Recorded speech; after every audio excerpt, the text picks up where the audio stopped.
So ayun guys, nakalabas na tayo. Binisita tayo ng mga tropa from Valenzuela. Pupunta tayo ng Cubao, yung bagong bike shop, fixie shop sa Cubao.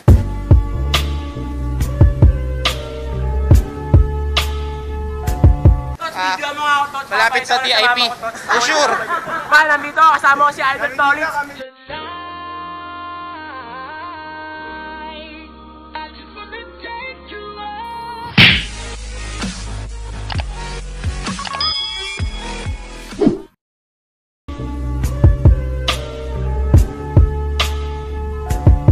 Shoutout natin yung ano, nasan yung pinakamabait ng Valenzuela? Shoutout kay Mark Ongting. Wait lang. Ito yung sumikat sa Valenzuela, yung kinausap ni Mayor Gatchalian, no? Bati na. Oy, tabi kayo, may dadaan. Di mo kaya sa gantong laban na. Asa na, dali ka dito. I-interviewin kita saglit. Anong ginawa mong kasalanan? Bakit ka pinapunta ni Mayor Gatchalian sa kanyang munisipyo? Nagbike sa Mindanao Ave. Ano bang meron? Bakit ka nagbike doon? Bawal ba ron? Pwede naman. Madami namang nagsusumbong. Anong ginawa mo na ano? Ay, masa. Nag-repack. Nag-repack? Ilang araw ko nagsilbi sa bayan ng Valenzuela? 5 araw. 5 araw? Pinagsisihan mo naman yung ginawa mo? Oo, pinagsisihan ko. Okay. Sorry guys. Sorry. Huwag mo na ulitin yun ha. Gabi ko na naisip, inumaga nung natapos ko. Mga bagay ay naglalaro, nalilito.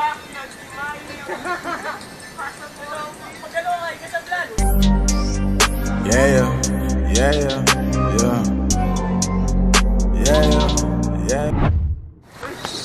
So yun guys, palabas na po kami ng Marcos Highway. Andito kami sa Cainta, boundary ng Marikina, Cainta. Oops! Ito pala feeling na kasama vlogger. Oo nga no. Sa likod lang tayo. Diyan na kayo para kita kayo. Sa likod lang kayo para kita kayo ng mama nyo. Pakita mo na ako, mami. Nagpaalam ba kayo? Ay, wait lang. Magbawas ako ng mami. Bawal, di ba bawal mag-bike ang ano? 21 below. Bawal mag-bike ng walang mask. O tabi-tabi mo na. Padaanin nyo yung ano. Padaanin yung sasakyan. Guys, nandito yung manager namin. Shoutout namin. Nasaan? Pakita mo. Sponsor ng GoPro. Yun. Yatanong niya kanina nung gusto mong ano. Oo. Uy, ano daw gusto mong camera eh? Gusto mong camera. Kahit ano, basta ikaw. So ayan po guys oh. GoPro 5 na. Marcos Highway na po tayo. Kakaliwa po tayo pa Santa Lucia. Sabay tayo rito para safe lang. Alright. Wait lang. Thank you. Sa ilalim ng tapusilin kung saan. So dito kami dadaan papunta po ng Cubao, Marcos Highway. Bilis! Saan kayo nakarating? Baso? Buti hindi kayo hinarang. Mang Bigs to, Mang Bigs lang? Oo. Di ba may bantay rin sa baba? Wala to, kami na yung bantay. Wala. Baka sakto Anong naisipan nyo? Bakit nag-ride kayo ngayon? Wala to, wala nang magawa. Tabi muna. Sama namin sa Valenzuela. Tama na kayo? Miss ka na namin eh. Kailan ko sakto no? Speaking of miss na 1 year ngayon yung ano. Halika dito, bilis. Alin? 1 year ngayon yung Kalambay. 1 year na yung Kalambay. Kalambay. Nag-miss ko na yung Paris doon. Paris Ilalim ng ano? Sa Binyan, sa kanto no. Shoutout nga pala kay Isti Castrillo. Kapitbahay nila yung nagluto doon eh. Solid yung pares dun no? Yeah. Sarap pang ensayo nung nakakain kami nun. Nasaan na si Ruchi? Busy magtanong. Busy?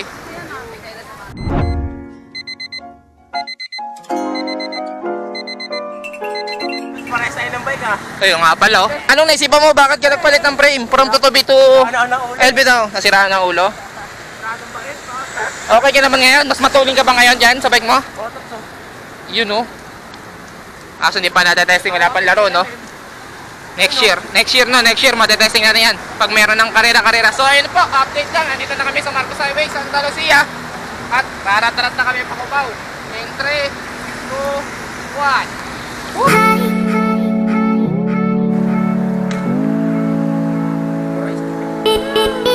So yun guys, tapos na mag-CR si Kuya. So diretso na po kami na speed sa Cubao. I-check namin yung mga tinda nilang Pixie Part. Kasama ko ang mga Valenzuela boys, si Max, Sandy Pix, Lagis. Danjon. Gian. and Capitolix. wait lang. Jump shot. Teka lang, maingay. Jump shot in 3, 2, 1.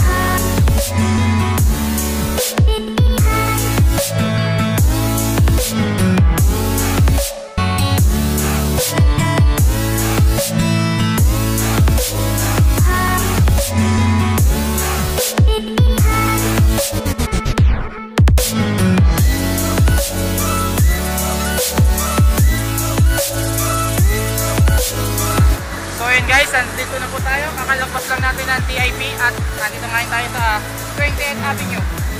Ang landmark ng bike shop yung Toyota. Ayan oh. Diretso lang. At ayan na po, nakikita ko na yung JR Speed. Tapat po ng Toyota. Ayan po, yung landmark oh. Pag galing kayo ng Marikina, Masinag, lagpasin nyo lang yung TIP, tapos Toyota, tapat na ito. Ayan na po mismo. Alright. So yun, nandito na tayo sa JR Speed. What's up? Ganda nga pong bossing. Saan pwede mag-park? Doon, okay lang doon.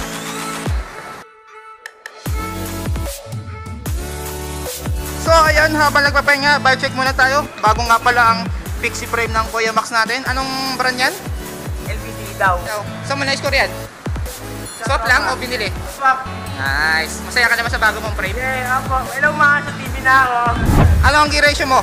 14. Kabila, ano yung kabila? 17. Anong ginagamit mo pang karera? 14. 14? 48? Bago na rin crank. Dati ba naka 50 ka? Oo. 50-30. Papalit ka ulit ng chainring o okay ka na sa 48? Okay na dito. Ano ang chain, ano mo, stem? Anong haba niyan? 120. Bakit magkaiba ang wheelset mo? Ano yung ano mo, likod? 8 plus. Ano yung harap? Arrow. Nice. Tapos ano ang drop bar? Anong size? MSA size 38. 38? Bakit gusto mo 38? Para matulin. Para matulin? Excited ka na ba kumarera? Kaya, pinag-isip mo mo. Hindi. Kasama to sa video natin para makita ng mama mo, di ba?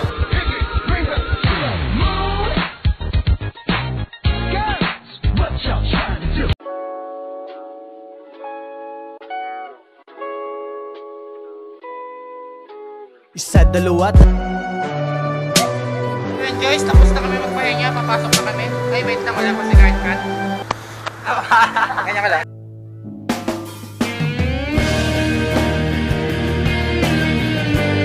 So yun guys, papasok na kami, tapos na kami magpahinga. Bisik-bisik muna bago pumasok.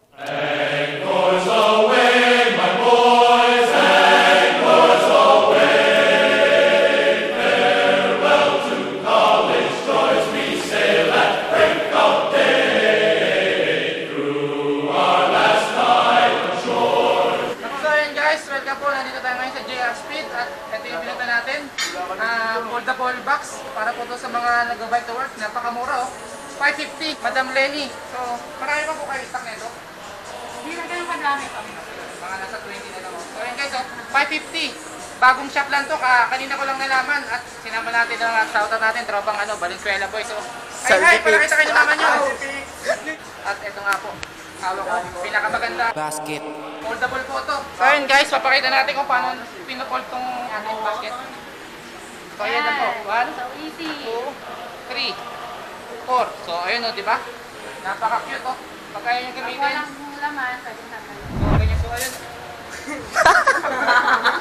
Umipit pala to. So ayun guys, 550 lang. Ulitin ko, 550. Takbo na kayo ngayon dito. Konti na lang, wala lang 20 piraso to. Ito guys, yung second level nila. Kung meron tayong tigpa 550. Ito naman, 1950. At ang material nito, medyo kabigatan siya. Steel material siya.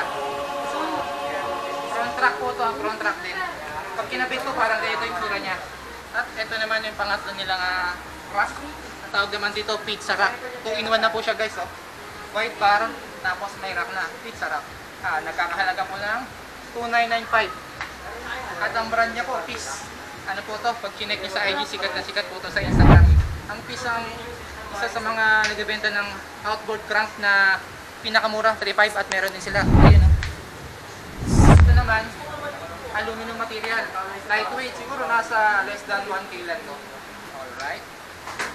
So ayun guys, napakita ko na yung tatlong klase nilang rack. Pakita ko naman sa inyo ngayon yung magandang klase nila na kag saka lock ring. So ayun guys, hawak na natin ang kanilang pinakamagandang sprocket, kag. 2-in-1 po to, may kasama ng lock ring sa kag at ang brand Peace. At nagkakalaga po ng 950. Ang material po nito, 7075 T6 CNC ISO certified. At ito po kinuha nating stock ay 16 feet. At ang pinakamalaki nila, based po sa karton, 24 feet available.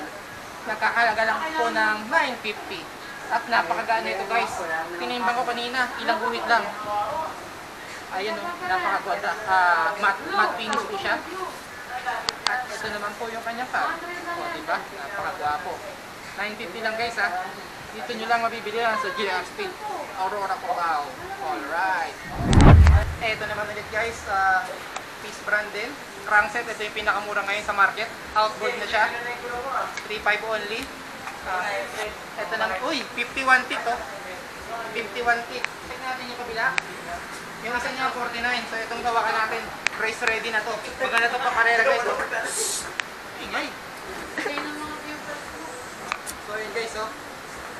Itong pinakamura ngayon sa market, Peace outboard. Ito po rin ang gamit ng Kuya Max natin. Oh. Nakita niyo yung pinag-check natin kanina sa LB gown niya. Latest model ba yung gamit mo? Luma. Yung old model, yung malaki. Malaki tatak.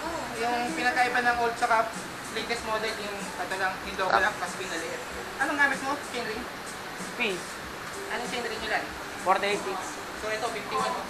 Ang karera, hindi mo na kailangan bumili ng malaking chainring. Kung balak mo kung karera, so ito tawag package. Ang PCD na ito, 144 PCD. Tapos ang hardness na ito, 165. Saktong-sakto po kung ikaw ay kakarera. Iwas ano to. Pedal strike.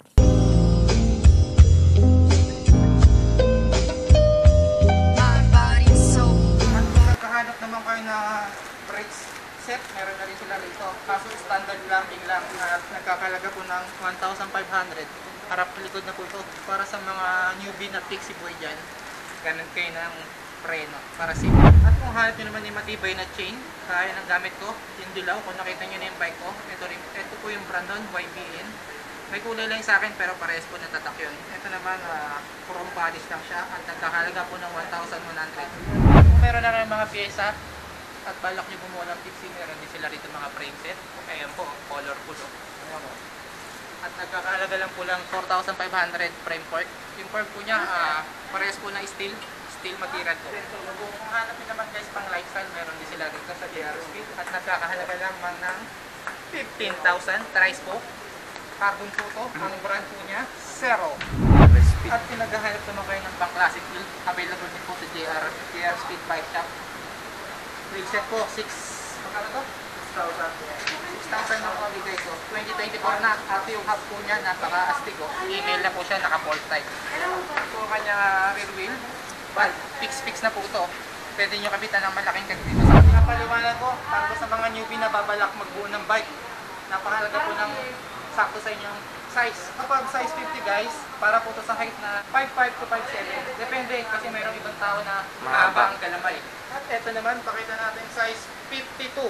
Napaganda ng kulay oh. Para sa height na 5'7 to 5'8. Pwede rin ito sa 5'9.